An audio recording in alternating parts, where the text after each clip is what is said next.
welcome back to Tony the Technician's channel, and today we're going to be moving into an update on all the upgrades I've done to my project car, which is an 85 Camaro. So if you have a 3rd gen Camaro, 82 to 92, maybe you'll enjoy this video. And even if you don't have a 3rd gen Camaro, hopefully you still enjoy the video. I will try to mention everything that I've purchased for the car, where I got it from. I'll try my best. I'll also try to include some older photos of my Camaro when I first got it, so you guys can kind of see the changes and everything. That's if I have access to those older photos, but I'll try to add those in. Also, if you just got a project car, whether it's a 3rd gen Camaro or whatever you bought, and you're just starting out, maybe it's your first car that you've been working on or you're going to start working on, and you're interested in getting some tools, I do have a list of tools down in the description that are good for everybody, do-it-yourselfers or professionals. I have a big suggested list of tools, so if you would like, check out the description for those products. But I'm going to start out with the interior, and then we're going to work our way up around the body of the car and then the engine bay. But I really hope you guys enjoy. And if you do, please make sure to hit that thumbs up. Leave a comment down below. And as always, subscribe if you're not subscribed. And like I said, I'll try to mention where I got these things from. I got a lot of stuff off eBay, Amazon, Hawk's 3rd Gen, Camaro Central, all of those websites. But if you're looking for a product and you still can't seem to find it, go ahead and leave a comment down below and I'll do my best to help you out. But let's get into this tour. Thank you guys. Here we're at the back of the car. Yes, you can still see the gray seat belts that are still mounted to the roof. That's because I had the 4-point harnesses, but right now they're just mounted to the seat brackets, which is not safe. So I'm waiting to get my seat belt bar installed. But if I don't get that installed before my inspection, then I can always throw my old seat belts back in just to pass the safety inspection. So besides that, when I got this car, it had gloss black interior. This interior is out of multiple different Camaros. When I got it, like I said, it was all gloss black and it looked horrible. So I sanded everything down, wet sanded it, primered it, and used the vinyl and fabric flat black paint and redid everything. But some panels are gray, some are red, some are just multiple different colors. So I think it came out really nicely. So if you're trying to save some money, you don't want to spend $400 on all new plastic panels, the vinyl and fabric paint is fantastic for these plastic panels. Also, the carpet used to be red and black, stock red, but it was very worn out and very stained. So off of eBay, I found the entire carpet kit for the entire car for around $250 or $300. It comes in 2 separate pieces, the back piece and the front piece, and I got it in black. You can get it in multiple different colors. But as you can see, everything's nice and clean back here. I got rid of the back seat and I did a rear seat delete box I built myself. I don't have the dimensions on it, but you can find them all over forums and stuff. There's very similar boxes like this. On to kind of the front of the interior, you got the door panels, which I redid. I put new fabric on it and everything. It came out really nicely. I also repainted the armrests and everything on the door panel. These top pillars are brand new as well. I got those from the previous owner. So that came out really nicely. It also has all new door seals all the way around, as well as on the back hatch as well. And then here you can see the new carpet up front. The new carpet, all black, came out really nicely. It's not fun installing carpet by yourself though. My floor mat is a little messed up there, but I also got these seats off of eBay for, I think it was $250 or so, and it came with the custom brackets, so they mount in the vehicle with no modification. So you can find these all over eBay with the brackets for around $200 to $300, and then you can also get the seat belts with them for like another $30. It's a all new console. The lid came out of my old 87 because the one that was in here was all cracked up. I got my starter panel, which this just activates the starter button. The starter button obviously activates the starter. Then this will be for my transmission external lockup.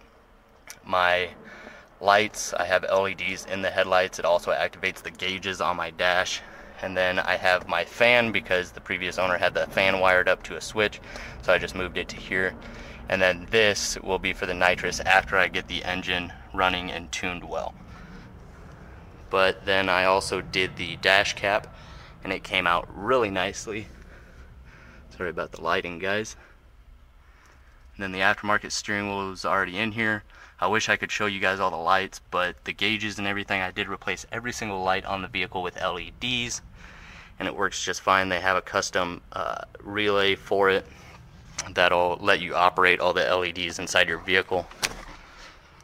And then here you can kind of see the rear seat delete that I built. Came out really nicely. It'll look a lot better once I get the seat belts out of here. Then I also did new fabric on the speakers in the back as well. And that's basically it. Redid the headliner with new fabric as well. Wasn't too bad. But I think the interior came out pretty nicely. So here underneath, I was attempting to undercoat the vehicle, but it is very difficult in my garage, so I'm going to wait till I get the vehicle running and I can get to a shop that'll allow me to undercoat the vehicle. But you can see I have the adjustable tubular panhard bar. I also have adjustable tubular lower control arms, and I also have the UMI adjustable tubular torque arm and transmission cross member. I do not have the cross member installed right now, not until I get my transmission in, but that's basically all that's done to the rear suspension. It does have lowering springs and new shocks on it, but that's it for underneath the vehicle back here. Now forgive me, the car has been gathering dust, but the car is in really good condition. The previous owner and his dad painted it, did a decent job on it. It does have a few, problems with it, just very minor things, and then right after they painted it, he got brushed up against in a parking lot, which caused this, but I'll be wrapping the vehicle anyways. I do have the Wade taillight covers on it, and they are Velcro, so you can remove them if they're illegal or you get stopped for it. Really easy to remove. But all the brake lights are also LED now. Windows are tinted. Yes, it's got a custom layer of dust on it. Door's not shut, but the body is in great condition. I think it's originally a New Mexico car. And then the rims that are on it are Stealth rims. And this is what was on here when I purchased the car. But overall, I really like them. Eventually, when I get the new rear end, I might run different rims and tires, but these will do for now.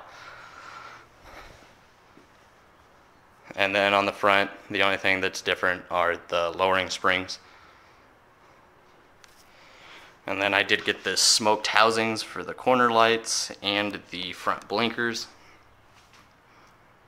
Those are the only lights that I haven't put LEDs in yet. And then these are the aftermarket headlights. They do have a small LED in the bottom of each light, which is activated by that switch inside the car. But they are 5K lights. You can find those on eBay as well. And they work really well. I had no problem. It was literally just plug and play. I have an installation video on those if you guys want to check that out. Okay guys, I shut the garage door so there wouldn't be so much glare in the video. So I removed my old grill and replaced it with this one. I had the slanted grill before, and I really like this grill. It allows more airflow, and I installed these aftermarket 6-speed horns because the car did not have a horn on them before. I'm still in the process of wiring up the button, but all the wires are ran, and I can't test it until I get everything else done with the vehicle, but I think it came out really nicely. Also, the previous owner got the aftermarket lightweight fenders for the front. They are extremely thin. You can easily push these in.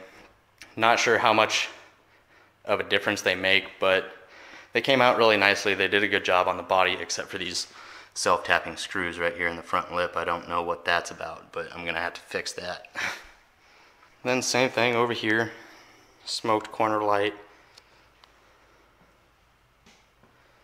That's the only wiring I have yet to delete. That is for the cruise control because I do not have it in the car anymore. Overall, this car is in really good condition. I picked it up for just under $3 grand, so I thought it was a pretty good deal. Here's some of the old stuff that came off the car. There's my new transmission cross member that I'll have to install. It does have the drive shaft loop. That is from UMI. This is the engine bay as of right now. It used to be the old color. It wasn't the new paint job, it was the stock color.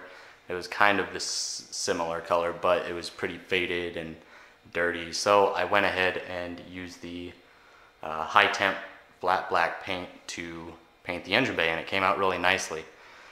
So I bought this panel up here because it did not have it, and I actually removed the windshield wiper tank and the coolant tank from the two fender wells and moved them into the front nose, which I'll show you here in a minute.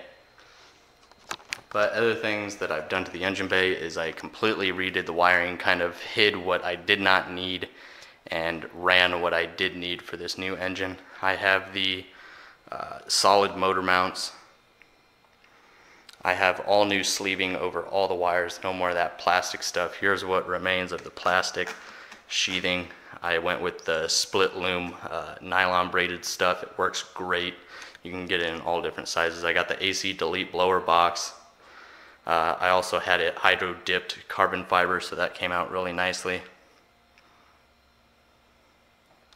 And then I also had the caps for the strut towers hydro dipped, and I will be hydro dipping this nose panel as well. But I think the engine bay came out pretty nicely. Still a few little things to touch up here and there. The wires showing right there for the coil. I won't finish that wiring up until we get the engine in, and that will run to the distributor. And then I just have some ground wires here. And then I repainted the entire kind of base right here. It was very faded, so I redid that. It came out really nicely.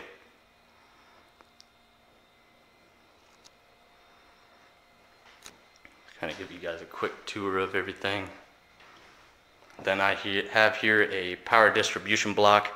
This has all the power that runs to the toggle switches inside the vehicle. I didn't want to run all the power wires to the fuse box or to the battery, so I ran a main power wire from the battery over to this block so it's easily accessible right through the firewall here. And there's the other strut tower cap. And then here I have my adapter for my alternator, since I'm changing the style of alternator I'm going with. And then here I also have my charcoal canister or evap delete. I used the check valve off of it, capped the top port, and just ran the line from the tank in one side and then a hose off the other side to a filter. I might elongate this and run it out through the fender. And that's basically so whenever my fuel tank reaches 2 or 3 psi, it'll open that valve and release the pressure to atmosphere.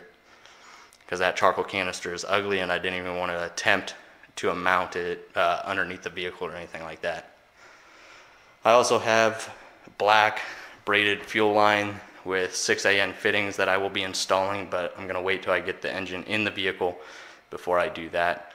And then eventually I will be doing the K-member upgrade to the tubular K-member and A-arms. And then I went from the 2.8 liter V6 engine to this 357 out of 1974 Nova SS, which me and my father previously rebuilt 8 or 9 years ago, and then I recently rebuilt this year. Again, it is a 350 bored 40 over, making it a 357. Has SR Torquer heads, the Edelbrock air gap intake. I have a Holley 750 carb, the MSD distributor ready to run system, MSD starter, Moroso oil pan 6 quart, solid motor mounts obviously, and then the pulley system off of the 1992 Camaro, which I've modified, got rid of the smog pump down here. And then I also have the AC delete pulley, which is sitting right over here. Now this does come aluminum, and it was very filthy, so I painted it all with the high temp black paint, and it came out really nicely.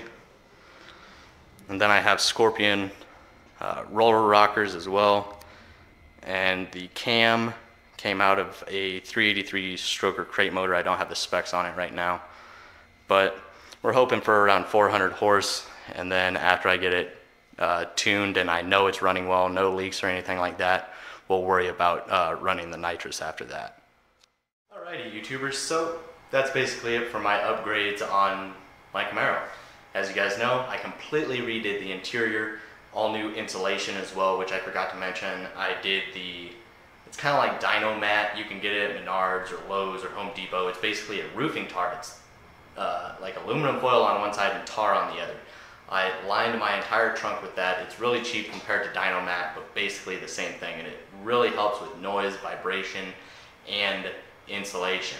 And then for the entire front of the vehicle, I did all the NASA insulation, which you can get big sheets or a big roll of that off of eBay or Amazon for real cheap. So if you're trying to reduce noise and keep that gasoline smell out of your car, that stuff works great for insulating the interior of a car. Then I got the carpet off of eBay for around $300. Same with the racing seats, the 4-point harnesses, and the brackets.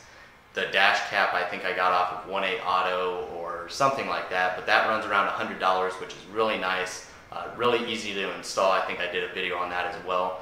I did all new LEDs around the vehicle, the Wade taillight covers, LEDs, like I said, all the way around, the new housings for the blinkers, everything like that. The tires and wheels are new. The previous owner got those, as well as the lightweight front fenders. And then I changed out the front grille, installed the new horns, completely redid the engine bay, and kind of hydro dipped some stuff and redid the wiring. And then I also got rid of the old 2.8 liter V6, and I am replacing it with my 357. So really fun project. It takes some time, guys. So I hope you guys have been bearing with me, the ones that have been watching this for my 82 and 92 Camaro videos. But if you guys have any questions whatsoever about any other products, please let me know and I'd be glad to help you guys. Other than that, that's basically it. Don't forget to check out the tools down in the description if you're looking for tools. And if I forgot to mention anything, please let me know. But I hope you guys enjoyed. If you did, please make sure to hit that thumbs up, leave a comment down below, and as always, subscribe if you're not a subscriber.